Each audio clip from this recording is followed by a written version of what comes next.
We live in an age of speed. Scrolling, skipping, double speed playback. And yet, in the middle of the noise, some films dare to move slowly. Films that don't chase your attention, they wait for it. This is slow cinema, the art of stillness, of silence, of the long moment. But if nothing happens, why do these feels feel so alive? That's what I want to explore today.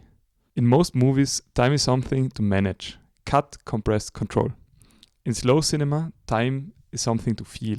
Tarkovsky called film sculpting in time.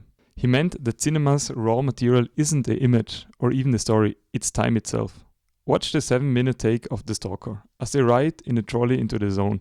The sound of metal, the rumbling, the rain.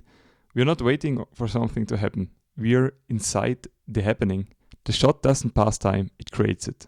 In slow cinema, time stops being a line that carries you to a goal. It becomes a texture, something you can touch. John Dilemma, Chantal Akerman's masterpiece, spends 3 hours watching a woman peel potatoes, fold sheets, make coffee.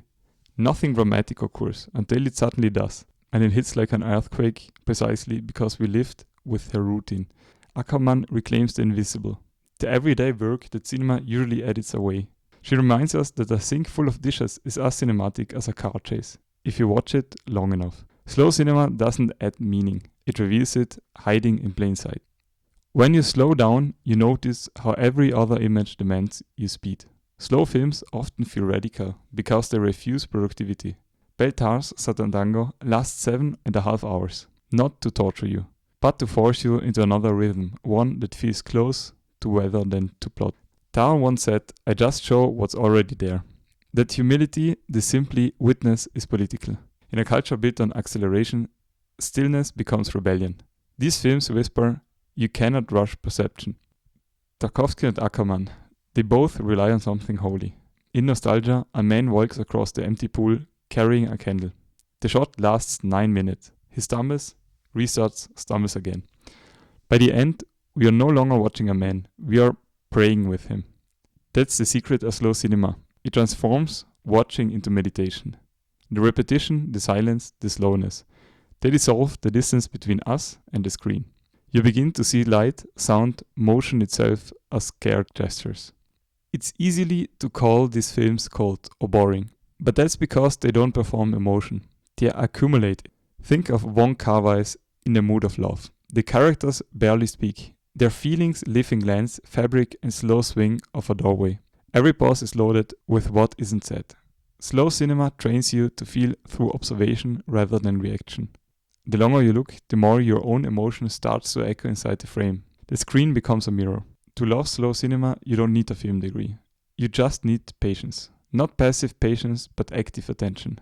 Try watching these films the way you'd listen to a piece of music. Don't ask what happens. Ask what changes inside you while it's happening. Notice how air moves, how time stretches, how silent sound differs after 5 minutes of it. The reward isn't adrenaline, it's awareness. In the stillness, you become aware of being alive, of breathing, of waiting, of seeing. Fast films show us events. Slow films show us existence. Maybe that's why they linger so long after the credits. We carry the quiet with us, into our own restless days, and for a moment the world feels cinematic. Every reflection in a window, every drip of water, every shadow moving across a wall suddenly feels like a part of a movie we didn't realize we were living in. That's what slow cinema does. It returns life into real time. If you've ever watched a film and felt impatient, that's okay. Patience isn't natural anymore. It's a muscle we have to rebuild. But the next time you see a long, quiet shot, try staying with it. See what happens when you stop waiting for the story and start listening to the moment. Maybe you feel bored, maybe you feel peaceful. Either way, you'll be feeling time itself. And that, I think, is where cinema begins again.